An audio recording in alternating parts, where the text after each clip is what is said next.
এদিক দিয়ে আসিয়ে আপনার এই বরাবর আসছে, তো এদিক দিয়ে আসার সময় বিমানের পিছনে মানে আগুন জ্বলতেছে, ঠিক আছে, আগুন জ্বলতেছে, এই বরাবর আসে একদম নিচু করে আসিয়ে দুই ভাগে বিভক্ত হয়ে পড়ে গেছে পানির মধ্যে। ওয়ালটন ফ্রিজ কিনে অনেকের মতো আপনিও হয়ে যেতে পারেন মিলেনিয়াল, সেরা পণ্যের সেরা অফার। একটা গ্রিন বয় আছে, ওই গ্রিন বয়ের পাশে অ্যাক্সিডেন্টটা হয়েছে আর কি, ওখানে ডুবে গেছে, দুই টুকরা হয়ে গেছে, এক টুকরাই ফেসে এক টুকরাই ফেসে পড়ে গেছে।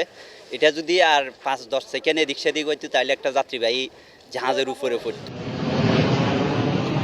মাদাব্বারঘাট থেকে যখন বিমানটা পশ্চিমবাগ থেকে উঠতেছিল তার পিছনে আগুন ধরে গেছিল। সময় হয়েছে 10:25 সকাল। যখন বিমানটা ঠিক গাড়ির যাত্রী স্থানের উপর দিয়ে যায়, এরকম কান্তারেছে বয়ার উপর কি পুড়ে গেছিল। দুজন পাইলট, একজন বসছে পশ্চিম পারে, একজন বসছে দক্ষিণ পারে। তো ডুবনের অবস্থা আসছিল, একজন হুঁশ আসছিল, উনি ভানো আসছিল। ডুবনকে বুটটা তুলছিল, আমি আরেকটা দিয়ে ওই যেটা বাসন আসছিল ওকে আমি তুলছিলাম। 3টা বুট উদ্ধার করছিলাম, তুলি 11 নম্বর ঘাট থেকে বুট কালাপে নিয়ে গেছিলাম। ওরা ওই নৌবাহিনীকে বুঝাই দিয়েছিলাম। আমরা তাৎক্ষণিক 2টা বুট ঘাট থেকে পাঠাইছি আমাদের মাঝি মোল্লা দিয়ে, একটা পশ্চিম পাড়া ছিল, একটা পূর্ব পাড়া ছিল আমাদের যাত্রী ভাড়ার বুটগুলো।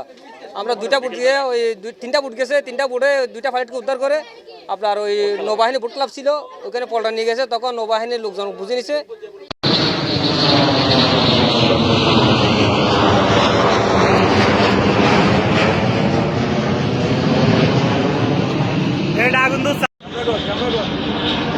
আগুন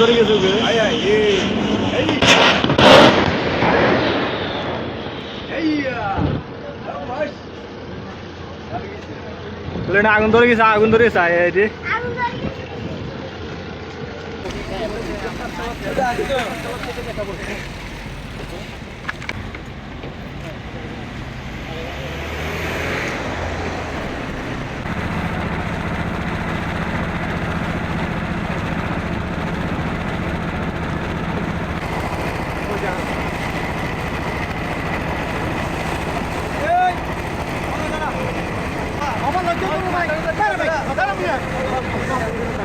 পত্র করে হইলে আমার কথা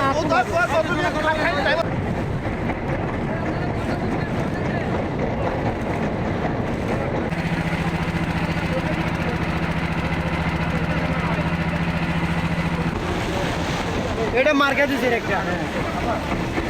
চলো